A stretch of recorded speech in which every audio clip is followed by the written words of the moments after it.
I'm Christy. And we are today at... We're Desert Destination. Desert Destination. Sorry, I forgot who we were. Today we're at the Tuzigoot National Monument. That's a tongue twister if you say it 3 times. Okay, guys, so we are actually here. It's Pebble Ruins, 2 to 3 rooms. Built of limestone and sandstone, 120 feet above the Verde River floodplain, which you will get to see a 360-degree view later on of the actual Verde Valley. And the site is elongated. There's 2 masonry rooms that were built. You know, what's really interesting, and we'll show you more when we get up there, is they built on top of each other to conserve space on the hilltop. So they would build rooms on top. But this is a 110 room complex. And it's one of the best preserved in the Southwest. And you'll see why we get up there. You can see a little bit from behind us how it's still... A lot of the structures still standing, but like Christy was saying, they always built their dwellings on top of ridges. So in order to save room, they'd build a room on top of another room. And instead of using doors, they used hatches with ladders to get to the next room on top. So they use doors very often, but mostly what they did is they had their entrance on the roof. So they used their ladders on the roof, and like they would have one on the side, then they go to the roof and go down or go up. Then they had another one, so it was on the roof. They did not have doors, but they did have little squares for ventilation for cooking and stuff. But they did most of their stuff. Their cooking, their weaving, their gardening, their farming outdoors. But all these rooms were used for several reasons. Some for storage, some of course to live in, and then you had your things like, ceremonial purposes. Yeah, ceremonial purposes also. So the Tonto Apache, the room for Tuzigoot, it means crooked waters for them. So, but this is the Sinagwan people again, between 1125 and 1400. And sometime around the 1400, they just basically moved on to other places and abandoned it, and scientists are still debating why that is. They're saying it could be because of economical reasons, environment, climate change, things like that, but nobody knows for sure. They're still debating it today, but they're basing on some of the theories of economical or environmental changes. But and basically, Phillips Dodge actually sold this land for $1 to the U.S. government, and they used it for the Federal Relief Fund during the Great Depression. And so they did excavations here from 1933 to 1935. So we're going to show you some more stuff, so let's get started. We're just one other thing in there. Franklin Roosevelt actually declared this a national monument July 25th, 1939. So he did proclaim it then. So yeah, I'm gonna give you a quick span of the reason real quick of where we're at. Straight ahead right here, guys, you can see the whole Verde. Yeah, they will see it, but the Verde River runs right here. So like Christy was saying, it's 250 feet above the floodplain. So they built it high up just because of the river. But we're going to get up and show you some more rooms, show you the structures. So we'll get you up top. If we make it, it's a steep climb. It is not that bad. All right, guys, we'll see you at the top. Picture of what we were talking about before, how they use ladders and chutes. They didn't have a front door in their dwelling, like Christy was saying. They go up the ladder to get to the top. And then they would come down. Or they would go up here to the next one, then they pull that ladder up, but they would go up, enter through the roof and go down. It was a good defense against their other tribes in the area, and I guess against prey as well, or wildlife. So yeah, you can see the ladders and chutes. Hey, maybe that's where they got the idea of chutes and ladder game. Oh. No, I had to throw that out there. I'm sorry.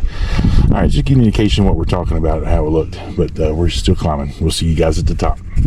Guys, this is what the roofs probably looked like back when they first constructed these. You see the pine or Arizona sycamore, but you see the wood was thatched. It looked like vines above the wood.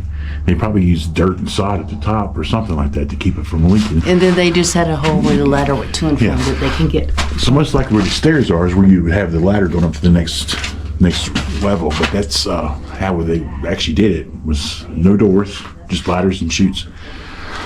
Okay, but that's a pretty good idea. I mean, this is all new construction that was put up after they excavated the site. So it gives you an idea how the roofs and ceilings were actually built.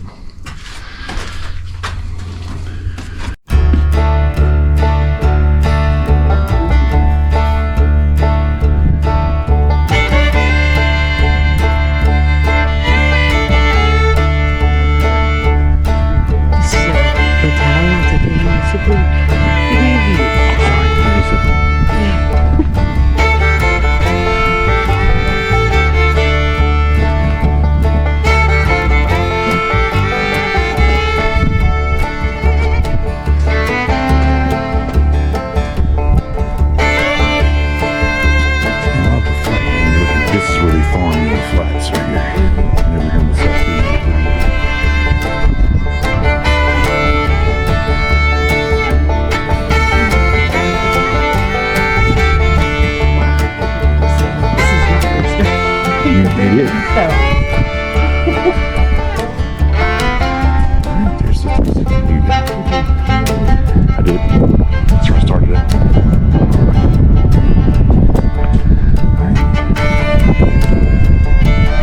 So this down here, it was one room. As you can see, there was a wall right here at one point in time.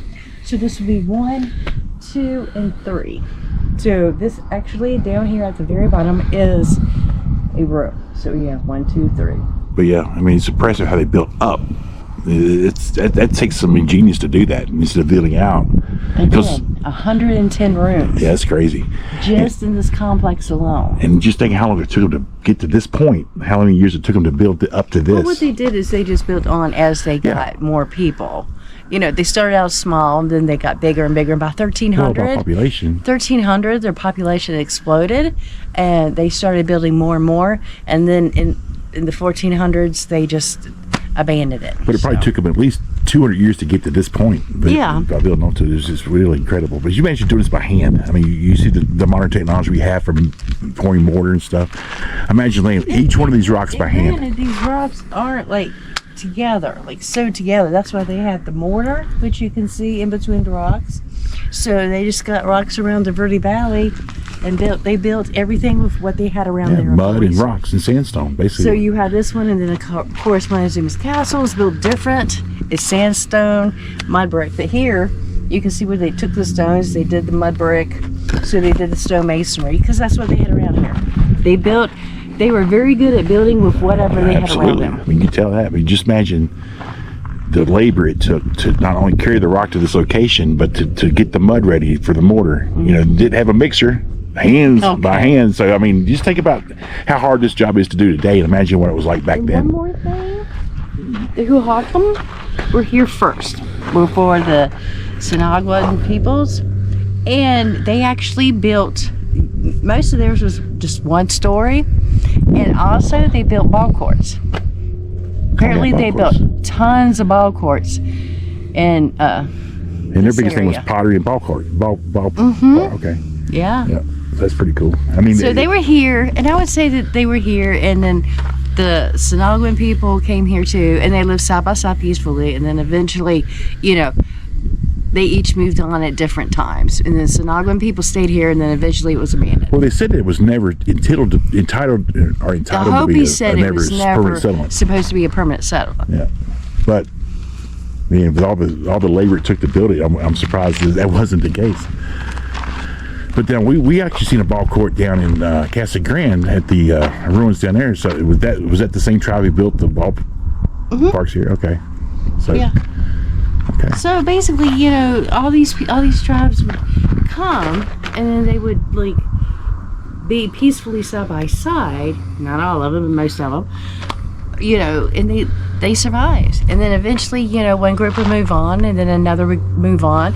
They'd either move into other tribes or they move up north. So they coexisted pretty well. They coexisted. Now some of them might be more fighting, but we don't know. Most of them, for the most part, were peaceful. Sometimes you might have problems with a neighbor or something that came in, but you got to understand, around here, this is like a sacred place also. All of these places are sacred to the all tribes around here, because, you know, their ancestors came from here. This is part of their ancestry. This is very important to them, very spiritual to them. You know, they still do ceremonies here like they do everywhere else. Montezuma's Castle, Montezuma's Well. So it's very, very important. Yeah, but look at I'm just looking at the actual architecture of it, how impressive it is. Did you see there where they got the metal thing there?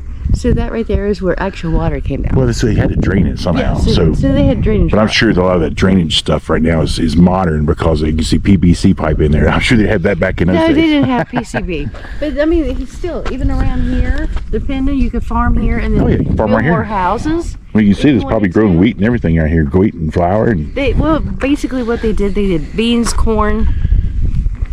That was very important to them. Squash, yes. But beans and corn were top things. And then you have everything around the valley. You have birds, you have deer, you have fish.